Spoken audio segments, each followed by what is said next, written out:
Hello Ram Ram ji, कैसे हैं आप सब। तो यहाँ पे मैं बना रही थी सब्जी, समय सुबह का। और सब्जी बना रही थी मैं कच्ची आमी होती है जो कैरी होती है उनकी। और ये सब्जी बनती है खट्टी मीठी, क्योंकि इसके अंदर गुड़ या चीनी डाला जाता है। और थोड़ी सी बना रही थी मैं यहाँ पे लौकी की। तो वो इसलिए क्योंकि हर कोई सब्जी ये नहीं खाता। तो आमी की जो सब्ज़ी बना रही थी वो मैं बना रही थी अपनी और नीशू की। तो उसके लिए मैंने यहाँ पे चढ़ा दिया था कुकर, और उसके अंदर घी डाल के उसके अंदर डाल दी थी मैंने सौंफ, क्योंकि इसके अंदर प्याज या जीरे वगैरह का नहीं लगता छौंक, इसके अंदर छौंक लगता है सिर्फ सौंफ का। तो सौंफ डालने के बाद इसके अंदर मैं डाल दूँगी गुड़। और अगर गुड़ ना हो तो गुड़ की जगह पे चीनी का यूज़ कर सकते हैं, लेकिन मेरे पास गुड़ था और गुड़ का टेस्ट भी थोड़ा सा अलग ही होता है। तो वो मैं इसी हिसाब से डाल दूँगी कि हाँ जितनी आमी थी उसी हिसाब से मैं इसके अंदर डाल दूँगी गुड़। तो गुड़ डाल के इसको मैं हिला दूँगी अच्छे से, और फिर इसके अंदर डाल दूँगी अपने मसाले, हल्दी, नमक और लाल मिर्ची पाउडर और थोड़ा सा धनिया पाउडर। बड़ी सिंपल तरीके से सब्ज़ी बनती है, कुछ भी ताम झाम नहीं है इसके अंदर, और बड़ी टेस्टी सब्ज़ी बनती है ये। और एक बार ये सब्ज़ी बनने के बाद अगर 1 किलो कैरी हो तो और भी अच्छा होगा, लेकिन मेरे पास यहाँ पे आधा किलो के करीब ही थी। और एक बार जो सब्ज़ी बन जाती है ये फिर चाहे हफ्ते रखो चाहे 10 दिन रखो ये ख़राब नहीं होती। और मैं यही करती हूँ बना के इसको, और किसी बड़े बर्तन में डोंगे वगैरह में डाल के और फ्रिज में रख देती हूँ।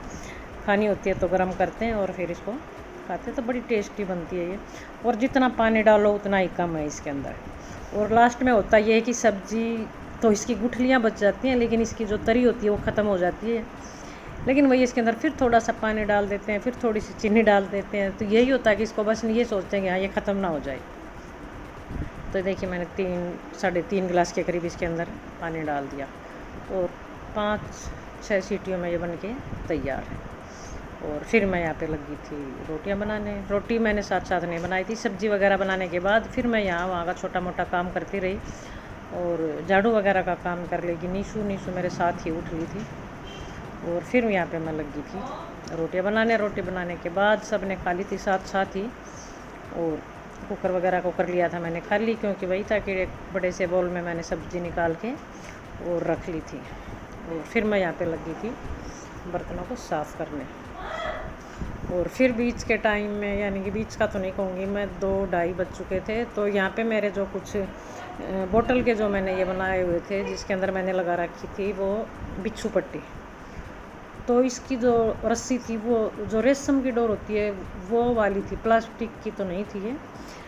वही था कि धूप में जो लटके लटके कुछ दिनों में ये टूट टूट के नीचे गिर गए थे। तो पहले मैंने इनको साइड में रख दिया था, क्योंकि जब बिच्छू पट्टी का टाइम ख़त्म हो चुका था तो ये सब सूख चुके थे इसके अंदर।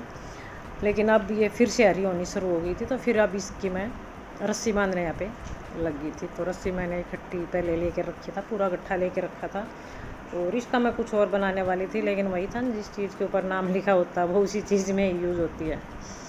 तो बस यहाँ पे इनकी जो टूटी हुई रस्सी थी वो निकाल के और डालती रहूँगी। और बड़ी अच्छी हवा चल रही थी, यहाँ पे बैठ के थे बाहर, देखिए।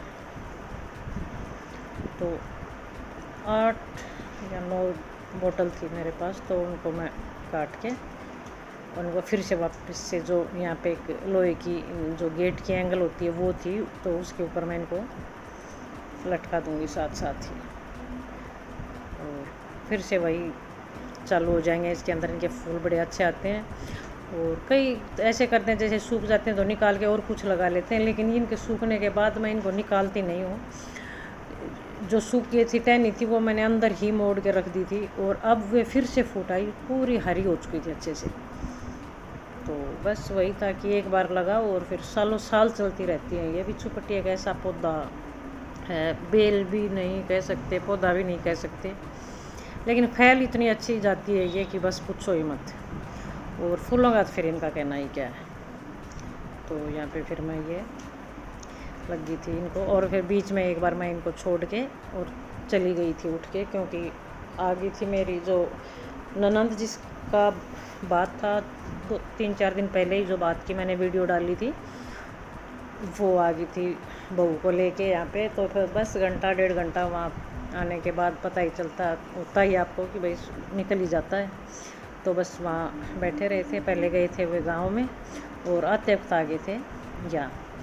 तो बस अब उनको विदा करने के बाद यहाँ पे देखिए मैंने इनको ऐसे लटका दिया था, ये देखिए फिर से कितनी सुंदर हो चुकी है क्यारी। और अब कुछ दिनों में इन्हें फूल आने शुरू हो जाएंगे, किसी में वाइट, किसी में पिंक, ये देखिए। और एक ही बेल थी जो गिलोई की बेल होती है वो वाली, तो सूख गई थी ये भी, तो इसको भी मैंने नहीं निकाला था। और अब देखिए फिर से ये हरी हो चुकी है। और गिलोई की बेल की तो अब डिमांड इतनी है कोरोना में, तो ये आपको ही पता होगा कि उसका गड्ढा बना के बहुत पीते हैं। और अगर असर करता है तो ये पीना भी चाहिए। लेकिन मैंने एक बार बनाया था तो बस पिया ही नहीं गया, तो उस दिन के बाद हमने तो बनाया नहीं था। लेकिन वही गाड़ी चल रही है राम के भरोसे ही, ये गड्ढा वगैरह तो नहीं पी सकते। और एक ये यहाँ पर लगी हुई थी गिलोई की बेल थी वो भी। और वो सब करने के बाद यहाँ पे फिर मैंने एक लौकी लेके उसको कर लिया था कद्दूकस। तो मैं आज बनाने वाली थी लौकी के कोफ्ते। तो ये थोड़ी सी देर देखी कद्दूकस करने के बाद बस यहाँ तक पहुँची, बर्तन वर्तन उठाए, स्लैब खाली किया, इतनी देर में ये हल्की सी देखी काली पटनी शुरू हो गई थी। पता नहीं कुछ लौकी ऐसी आती है क्या। तो देखिए इनको निचोड़ लिया था, वरना ज़्यादा ही गीला गीला सा ही बनता है इनका, जो ये डो बनाने वाली थी मैं ये। तो इनको निचोड़ने के बाद इसके अंदर मैंने डाल दिया आधी कटोरी के करीब बेसन। और फिर डाल दूँगी इसके अंदर नमक, और टेस्ट के अकॉर्डिंग डाल दूँगी मैं इसके अंदर लाल मिर्ची पाउडर, और फिर थोड़ा सा धनिया पाउडर और थोड़ी सी हल्दी। और अगर आप चाहे तो इसके अंदर हरी मिर्ची को भी काट के डाल सकते हो, प्याज वगैरह भी काट के डाल सकते हो। लेकिन मैं बस बिल्कुल सिंपल सा ही बना रही थी। अगर आटे की कमी हुई तो थोड़ा सा मैं साथ साथ ही और मिलाती जाऊंगी।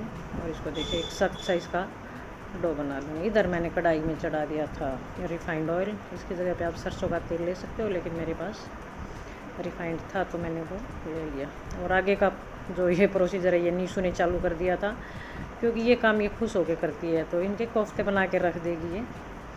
और तब तक मैं अपना और काम कर लूँगी, जो मैंने इसकी ग्रेवी तैयार करनी थी वो वाला। तो उसके लिए यहाँ पे मैंने ले लिए थे 3 टमाटर, कुछ कलियाँ लहसुन की, और छोटा सा अदरक का टुकड़ा, 2 हरी मिर्ची और 2 प्याज।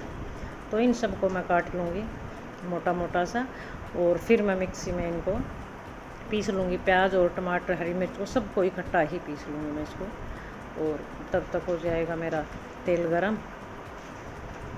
देखिए इस तरह से मोटा मोटा सा कट करके एक बार हल्के से पहले ही चला लूँगी, क्योंकि ये छोटा ही था मेरा जार। और इधर तेल गरम हो चुका था।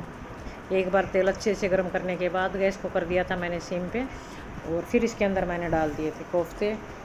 अगर तेज़ रखती तो फिर वही था कि बाहर से बिल्कुल काले पड़ जाते और अंदर से रह जाते वो कच्चे।